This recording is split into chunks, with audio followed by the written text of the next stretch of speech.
या गोष्टीला आता वर्ष होऊन गेलं असेल. पुण्याच्या दवाखान्यातील त्या उग्र वासाने, सततच्या त्या जीवन-मरणाच्या भयाने, आक्रोशाने मन खूपच उदास झालं होतं. मुंबईची गाडी पकडून ताबडतोब घर गाठावं असं मनात होतं, म्हणून जवळच शिवाजीनगर स्टेशन गाठलं. मेन गाडी तर शिवाजीनगरला थांबणार नव्हतीच. मग येईल ती लोकल पकडून लोणावळा गाठून मग पुढे बघून असं ठरवून लोकलची वाट बघत प्लॅटफॉर्मवरला उभा राहिलो. संध्याकाळची वेळ असल्याने गाडीला नोकरदार वर्गाची गर्दी खूप होती. आलेल्या लोकलमध्ये कसाबसा चढलो आणि उभा राहूनच लोणावळा गाठलं. लोणावळ्यात उतरलं न उतरलो की लगेच मागून इंद्रायणी धडधडत स्टेशनात दाखल झाली. समोर आलेल्या डब्यात चढलो आणि थेट डाव्या बाजूला डोअरला गेलो. डोअरवर अगोदरच एक तरुण जागा धरून बसला होता, म्हणून थोडा हिरमुसलो. पण मग त्याच्या मागची जागा काबीज करून बसस्थान मांडलं. उन्हाळ्याचे दिवस असल्याने संध्याकाळ सरत आली असली तरी गरम हवा जाणवत होती. गाडी थांबलेली असल्याने डोअर जवळची जागा पकडून ही खूप उकडत होतं आणि ट्रेन एकदाची हलली आणि लोणावळ्याच्या गार हवेने तन मन तृप्त केलं. थोड्याच वेळात खंडाळा आलं. स्टॉप नसतानाही गाडी चांगली 5 मिनिटे थांबली. बहुधा तरुण पुण्याहून बसून आला असावा.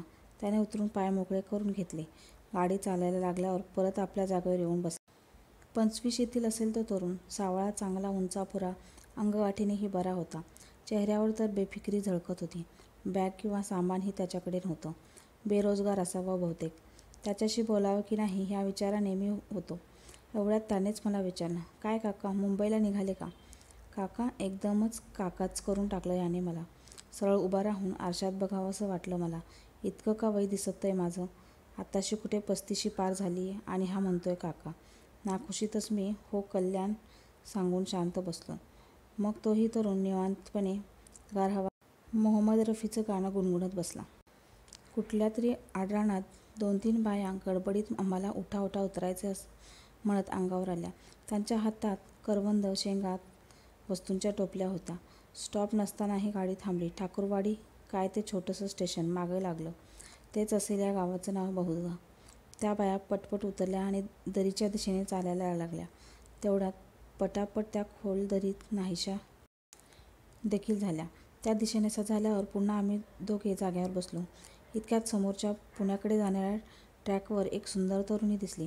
आम्ही दोघे तिच्याकडे बघत होतो. आमच्या गाडीच्या अंधुकशाच उजेडातही तिचं सुरेख सौंदर्य नेत्रतृप्ती करणारं होतं. तीही आम्हाला बघून छान स्मित देत होती.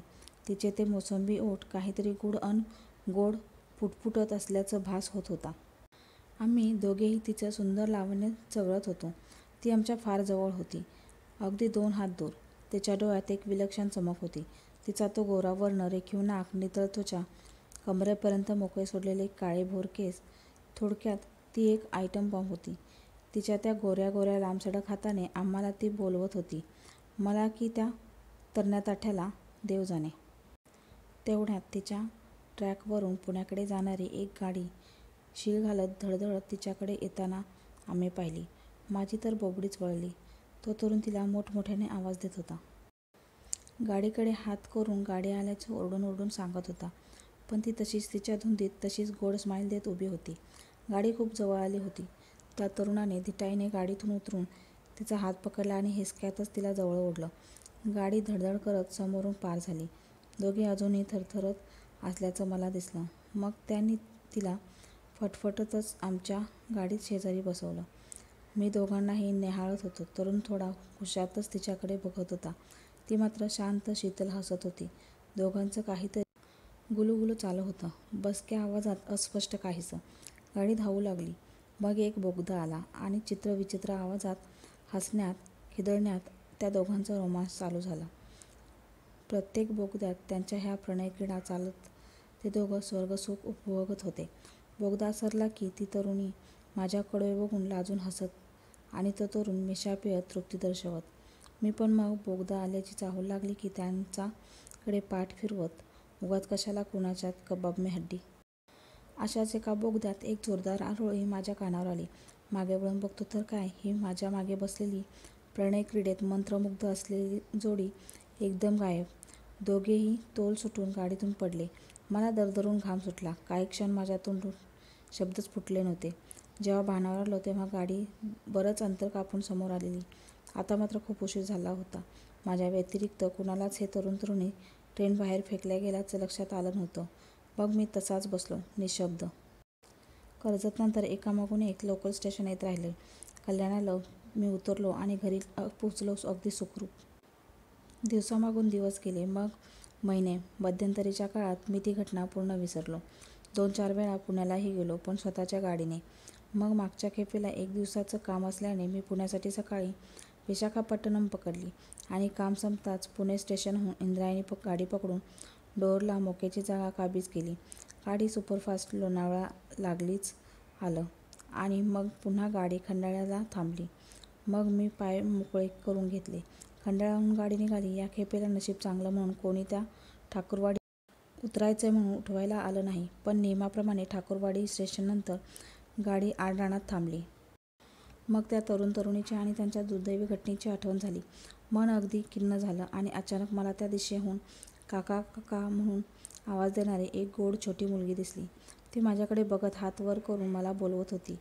मी थोडा हबकलो. त्या मुलीने मग मागे बघत, आई बघ ना, काका आलेत आणि मला ते भेटायला पण येत नाहीत आणि ओळख पण दाखवत नाही. मी अचंबून गेलो. काय ही मुलगी आपल्याला ओळखीची आहे? तिच्या मागून तिची आई डोळे चमकावत समोर आली. आता मात्र मी टरकलो. माझा विश्वास बसत नव्हता. ती आई, ती सुंदरी म्हणजे तीच तरुणी. त्या तरुणासोबत माझ्यासोबत प्रवास करत असताना गाडीतून फेकल्या गेलेली त्या तिच्या तरुण प्रियकरासोबत. आता त्या दोघींनी मला आवाज देणं चालू केलं. काका काका इकडे या. आणि लगेच त्याच्या मागून तोच तरुण आणि त्या गोड छोट्या मुलीपेक्षा थोडा मोठा देखणा मुलगाही त्यांना सामील झाला. ते चौघेही इशारा करत होते, या इकडे या. मी जाम घाबरलो. उठून सावध झालो. इतक्यात गाडी पण चालू झाली. माझा जीव भांड्यात पडला. गाडी हळूहळू वेग घेत होती. तसा तसा मी थोडा थोडा सुरक्षित होत होतो. पण ते चौघेही ट्रॅकवरून धावत मला या काका म्हणून विनंती करत होते. गाडीने चांगलाच वेग घेतला. तसा मी सुरक्षित झालो म्हणून एक दीर्घ श्वास घेत सुस्कारा सोडला आणि उभ्याच थोडा मागे सरकलो आणि अचानक मला मागून कोणी जोरात फटका मारत ढकलल्याचं जाणवलं आणि दुसऱ्याच क्षणी मी गाडी बाहेर फेकला गेलो. खोल, खूप खूप खोल दरीत. आता तुम्ही म्हणाल, हा केवळ अपघाती योगायोग असेल, मनाचे खेळ आहेत. पण खरंच, मी कशाला खोटं सांगू. माझ्यावर विश्वास ठेवा आणि पडताळून पाहायचं असेल तर या कधी इंद्रायणी मुंबईला. आणि हो, आवर्जून गाडीच्या डाव्या बाजूच्या डोरलाच बसा. आम्ही तुमचं नक्की स्वागत करू आणि तुम्हाला देखील स्वर्गसुख देऊ. आम्ही म्हणजे ती गोड मुलगी, तो देखणा छोकरा आणि ते रोमॅन्टिक जोडपं आणि निस्संदेह ह्या नवीन कुटुंबातील सो कॉल्ड सिनियर मोस्ट मी. या तर मग आपण नक्की भेटूया, फक्त आणि फक्त स्वर्गसुखासाठी.